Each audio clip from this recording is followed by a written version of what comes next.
Pete, here it is. It's a Monday again, so why don't we talk a little basketball and maybe even a little soccer? You never know, right? Maybe, yeah. I was actually was trying to get out to a game, one of the soccer games in Edinburgh. Drove by the stadium, and who knew the stadium's all tore up. Well, yeah, it's supposed to be a Cat Stadium, the finals, and yet they're putting in a new turf, which is a neat thing. The fact is, the championship took place over at Economides. EHS was in the final. Nice. They lost to Mission Vets and penalty kicks. Very exciting game. After they had beaten Mission Vets 3-0 early in the tournament, so they made a good effort. So see, we are going to talk a little about soccer. It's good. People are probably like, "What? Soccer?" Let me tell you something, man. Soccer. I've always admired soccer athletes because they're a little bit of everything. You got to be fast. You got to be strong. You have endurance. I've gained an appreciation. You also need to have a flair. And they do. The appreciation is getting there, but like with some people here at work, they've been teaching me a little bit more about the game, and I enjoy it. Yeah.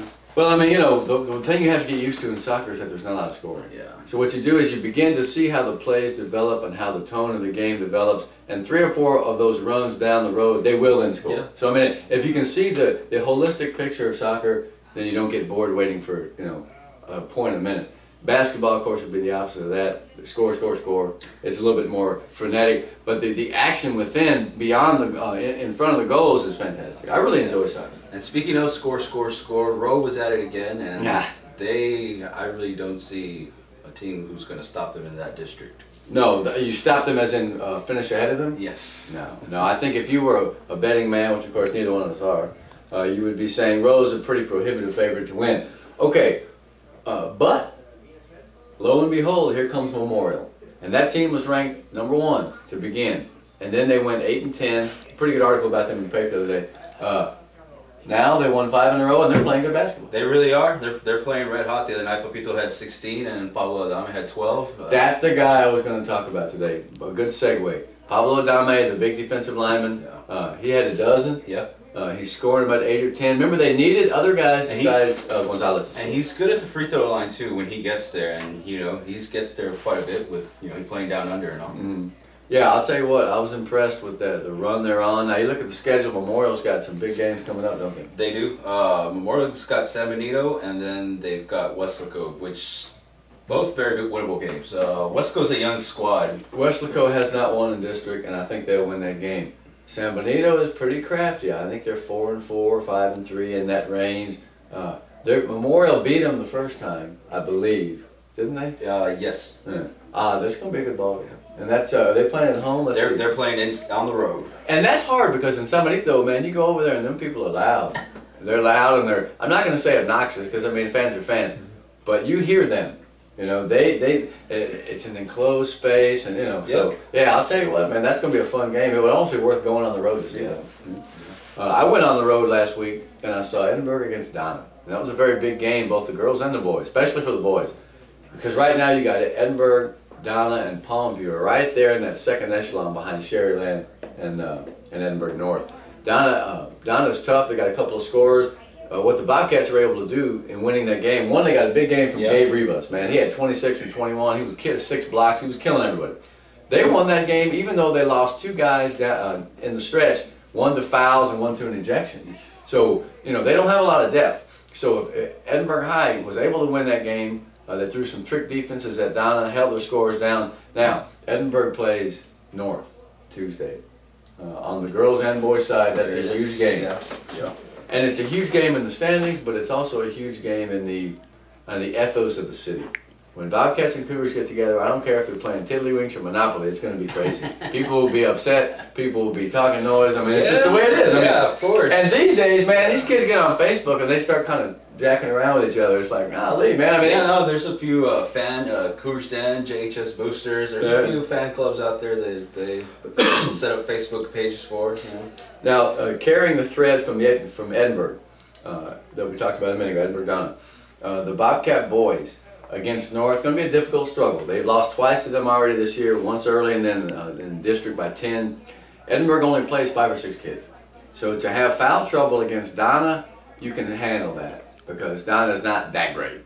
But foul trouble against the Cougars, and you're going to get beat very bad. So what Edinburgh has to do, in my opinion, stay in the game. The hard part is when you play 5 guys, man, and you want to play tough defense. You're going to get tired. You're going to get tired, and you're probably going to get fouls. Gabe has been in a lot of foul trouble recently, and I'll tell you why. Kid is 6'5", best post in the Valley to me. Best post move. He's unbelievable. I think he's going to play college somewhere. But there's always a crowd around him. Yeah. And sometimes, even though there's a crowd around you and you don't force the action, you're going to get some calls not Yeah, going your way. those refs like to blow their whistles from time to time, and it's what are you going to do about it? You know what I mean? What you have to do is play smart. Because Edinburgh is capable of beating North. Okay, they can hit the three. They got 3 great seniors. Those other 2 kids, Andrew Cantu and Adrian Palacios, they've played well. Okay, they've got a good starting 5, but they got to stay on the court. They got to stay on the court, and if they don't, you know, if they have to sit with fouls or whatnot, it's going to be tough. Because North is good. I don't know why they're not number 1 or number 2 in the Valley. They're close. Yeah, yeah, North is good. We saw that Sherline game. I really just how is Edinburgh going to be able to contain their offense? You know what I mean? Again, right. So you have to play good defense, which is an Edinburgh trademark, but you're going to have to be in shape to play 32 minutes because that's what's going to happen, and avoid foul trouble. Now in the girls, Edinburgh at Donna last Wednesday looked good. Mitch had a big game. Mercelita, Eileen was tough. They're 9-1, and for my money, they're playing as well as anybody in the Valley right now. I really feel like Edinburgh High right now is on a roll. North is 7-3. They've beaten all the teams they could beat that were lower bottom feeders. Now is the time. Now is the time for that team, Jenny's team, to pull the upset, and they can do it. Here's what they're going to have to do it. They don't score a ton. They're going to have to get balanced scoring. They've got more depth than Edinburgh. They do so. They're going to run kids at them. They're going to run 8 or 9, 10, maybe 11 kids in the game. Obviously not at the same time. That would be actually an advantage, right? You know, play at 11 on 5. If they're balanced, if they pass the ball, if they make their easy shots, then they're going to hang tough with Edinburgh High. And that's the key right there, making those shots, because they've gone on runs to where they can't even buy a bucket. I'm telling you, and it's just pitiful to watch. The thing is, lately, they've had some kids who are scoring. Dulce Pena scored some. Natalie Alanis has scored, I think, 13 the last 2 games. Savannah scored 7 against Lincoln. So that's all they need. If they get 5 kids to score 7 each, and Larissa gets 15 or 20, then they'll have a chance. Because they play pretty good defense. They run and jump on you, man. And North is 7-3, and it's not smoke and mirrors. It's a pretty good basketball team. If they want to keep that distance, that cushion between the other teams coming up behind, then they're going to have to win. They don't have to win this game, but boy, would that be a signature win for North. It's going to be exciting when those 2 teams play. Like I say, it's always crazy. And then Friday, after that, it's Edinburgh High against Vela. What do you think of them apples? Well, there it is, especially on the girls' side right there. Yeah, that's going to be the district matchup right there. Yeah, it is, because I think that the winner of this game, they both have 1 loss, is set up to get some momentum and to go. Now, I'll tell you this. Vela has not been playing its best basketball like the last 6 weeks, maybe the last 4 weeks. It started over the break, and they're having some problems. Now, the thing is, they're such a good team, and a lot of these are out there such a good coach that they're still winning. Yeah. But if they want to beat EHS, they're going to have to do 2 things. I've been thinking about this on the way over. And again, when we say this stuff, not personal, you know, we're not trying to be controversial or say people can't play. This is just what we see as observers. When Vela passes the basketball, then they're hard to beat. I think when Ariel Rodriguez, who is one of the most talented point guards in the damn South Texas, when she feels the flow of the game and passes the ball like she can, then they're the best team in the Valley. They're the best team, obviously, in the district. Ariel's problem is this. It's not even a problem. She's so talented, and she can do so many things that sometimes she sees an opportunity and she just goes. I mean, that's what the really great players do. But she's young, she's a sophomore, she has a tendency sometimes to overshoot the ball and to go into traffic. Look, when she goes 1-on-3, she can't make it, or she will get fouled. She's a very productive player. But if she would just kick out or, you know, bounce pass, and she's got great passing skills, it makes that team even better. So this is not a criticism, it's just an observation. Now, the other thing that they need to do to win, and they're 20-6, 9-1, is get the other kids involved. See, 1 leads to 2. If they pass as a team, the other kids get involved. Most of those guys are not big scorers. Yeah. You know, outside of her and Emily Azubel, who, for my money, is an MVP candidate in the Valley. Absolutely. I mean, she's got so many block shots, so many offensive rebounds. She's just a superb player. Love to watch her play, and her and Ariel. The other kids are good, though. Lissa Garcia, the little headband chick, she'll play hardcore defense and get on you, and she can hit the 3. Miranda Washington will be back, that little defensive stopper, on Friday. She's been out with an ankle. The other kid that really intrigues me is Nene Rayford. Her name is Leah Zane Rayford. She'll take the shot. She can hit. When she scores, she had 10 when they beat Economides the other day. She had a big game. She was one of the factors in that win. If she plays and scores, then they do better, right? Larissa Navarro inside. Obviously, I've talked about her before. She's a good-sized kid, real strong. Just watch her play. She's always working hard. She's always going to the ball. They've got probably more quality players than anybody in the district. They need to get it back together, and it starts Friday with Edinburgh High. It's going to be an amazing game. On the boys' side, Baylor did get a win. They got one. Yeah, they got one, and they all played well, and Lalo's proud of those kids. And you know, I saw them against the Economides Friday, and they played hard. You know, what they'll do is they'll be great for a quarter and a half, maybe toward the half, and then they just, for some reason, they just don't have the experience yet to really keep it going. Yeah. But they're going to be good. All those kids are coming back. They got no senior. Yeah. Yeah, it should be a good game. I mean, like new school, new rivals. Anytime the city school, and it's the same way with Memorial and Mac High, I think it's Rowe and McAllen this week, right? Yeah. When you go to those games, there's just a little bit more of a buzz in the air. Yeah, there really is. Now, McAllen, on the boys' side, is struggling a little bit, but the girls are hot. Yeah. The girls have climbed up the mountain. I think they're going to make the playoffs, and they're going to make some noise. Yeah, no, I really don't see Rowe losing this game at all. No. We were talking earlier, you wanted to talk about Rodrigo and Chris. I mean, let me tell you something about Rodrigo, man. That kid can pass the ball like nobody's business. And you can see it in the coach's eyes. Coach Yabra, he gets so nervous sometimes. He'll start screaming at Oh, he's intense, man. Yeah, because he'll just no look one way and then long. And this kid must be what, 5'4". Right, he makes Juarez look tall. Yeah, I mean he's not tall at all, and he's making a cross-court pass. Well, you know, the ideal point guard doesn't have to be big. He has to see the floor. Exactly. And he has to anticipate. I think Chris Gatling, man, he potentially, sometimes that guy comes down and makes plays, you're like, what? That guy's good. He's coming along throughout the season. He's got a lot of length, man. You can't guard that guy. If he'll play, you know. Sometimes he likes to take too many shots, but he makes them, you know, so, you know. It's like Ariel Rodriguez at Baylor. That kid has ability. And sometimes young guys see the play and they just want to make the play. When you see someone shoot a lot, it's not always the case that they're greedy or they're not passing. They see the play. Yeah, no, and I'm not saying that he's a greedy player or anything like that. I'm just saying he forces some. With the size down under, you shouldn't have to force that many. Yeah. No, there's no reason. And when Chris plays the point or the two or the point forward, even like Paul Pressey used to do for the Bucks, then they're that much better. No, they got a good team. No, they really have a great team. And now that I think about it, they're number one. I think they would beat North. Yeah, probably. Yeah. Although I don't know, man. I don't know. North is tough, dude. Brian Beltran is great. They got more Beltrans than you can shake a stick at. They got 3 of them. And that kid David Anzaldu, the big football player, he started to come along offensively. He had 10 the other night. He's averaging 8 or 9. I note that Alex Garza, the regular post, did not figure in the box score for 2 games in a row. I didn't hear whether he's hurt or whether he's laying out or what's the deal there, but I know Alex can score, so he wouldn't be scoreless 2 games in a row. They're going to need him.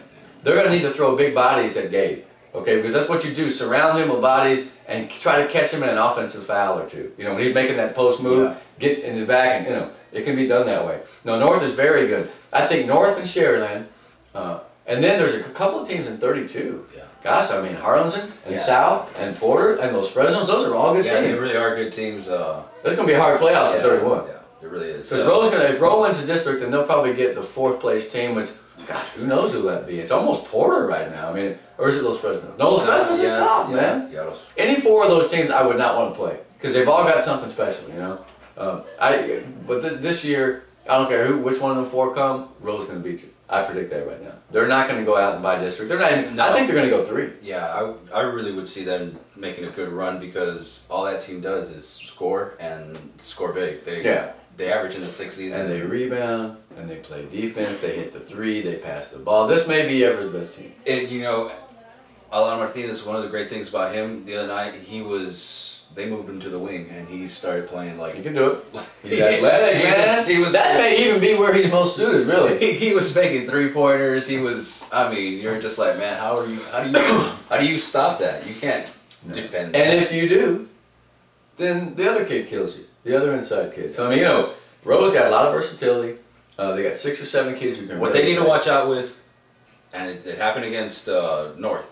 North held on to him close at the beginning because of foul trouble. Yeah. And they got into Rudy got into foul trouble, and so did Luterio. He got into foul trouble. So well, you want one or the other at most. I mean, guys, you don't want a point and a post. I mean, then what do you have? Wings? I mean, what? So it was like kind of rough, but second half came around. All 5 were back on the floor, and they went like on a 22 run. And that's another thing about Rowe is that they are effective in those runs. You know, we talked quite a bit about Edinburgh and Vela and North and Rowe.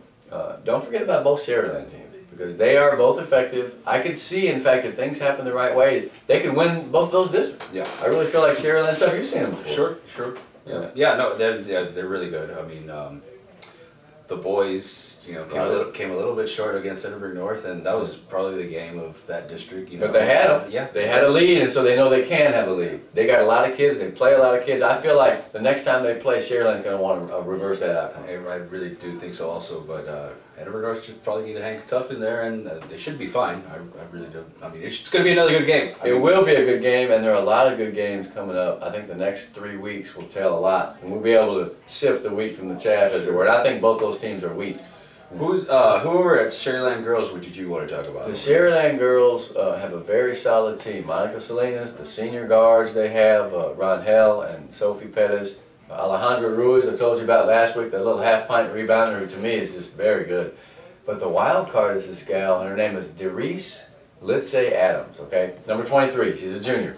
She's thickly built, strong legs, springy, she's got some handle, she can go to the goal. She's the type that she'll come up to you and she'll go between the legs and you'll commit and choom, she's by you, goes for a layup or free throws. I feel like she makes them a more exciting and dynamic team because she's athletic. You know, they're a very solid team. They pass the ball, they play D, they run they get to the post, they play inside out. But when she comes into the game, it introduces another dynamic, and I really feel like she could be the difference down the stretch. Very impressive athlete, is coming back next year, and she's going to be a big part of that team because they lose their guards, they lose Monica Salinas. Her and Alejandra Ruiz are going to be the foundations that they build upon for next year. Like to watch that kid play. She can ball. That's nice. That's nice. Anything else you'd like to add here? Final moments? Well, final moments. Let's just note that the soccer season is in full swing. There were good tournaments in McAllen and Edinburgh. Sharyland won the tournament? Yes, they did. And, they're ranked up there in the state again. And District 35A is going to be incredible. You got them. You got Juarez Lincoln, who's a cold-blooded soccer team. EHS is good. Economides has got some good players. That's going to be a wonderful district. That really is going to be a fun district. Now I'm just thinking about it. Yeah, I mean, that's 4 great. You got to be kidding. Now, if you look at, I think 6 or 7 of the 9 teams were playoff teams last year. It's almost like what happened in football with 31-5A. Exactly. Because 35A soccer is going to be silly. Now, on the girls' side, North and EHS have been good for a while. They're both, I wouldn't say rebuilding, but there's some question marks for both of those programs. The team that might be pretty good is Economides, the girls. Robert Garcia's team went out to Laredo and made it all the way to the finals, and that's not a bad tournament. So right now, the scuttlebutt and the buzz on the street is that the Jags, the Lady Jags, after they've had several years of not being terribly competitive, although they always fight you, this may be their year. Nice. Diana Covarrubias, Sofia Hernandez is a sophomore now. They got some players. I'm anxious to go see them play because, those kids, look, kids know when people are talking them up. And they also know when nobody gives them a chance. So sometimes when you know that people think you're good, that makes you even better. Exactly. I'm looking out for the Lady Jags this year. And I'm also looking to find out, let's see, what soccer tournaments are the next couple of weeks. And of course, now that it's cold and rainy and horrible, it's soccer season. That's just how it happens. You just have to get used to that. That's the way it works, right? Yeah. In fact, it can't be soccer season unless you get a cold at least once. It's the way it works. Right? All right, Pete. Well, talking sports, we're glad to be back on the air here. As always, spread the word. I feel like today at Pan Am, I was walking in the halls, and I counted 14 out of 16 people sitting around, all on their handheld devices. We got to find a way to get some of those guys looking at sports on their phones and on their cameras, whatever the hell it is. I don't even know. But we got to get some word of mouth out there. So, and I've been telling coaches, and so is he, tell people that we're going to spend 20 or 25 minutes talking about your teams, your kids, your coaches, your sports, because that's what talking sports is. That's it, man. Anything else? That's about it. Really, we're just going to go with it. Going with it indeed. Yes.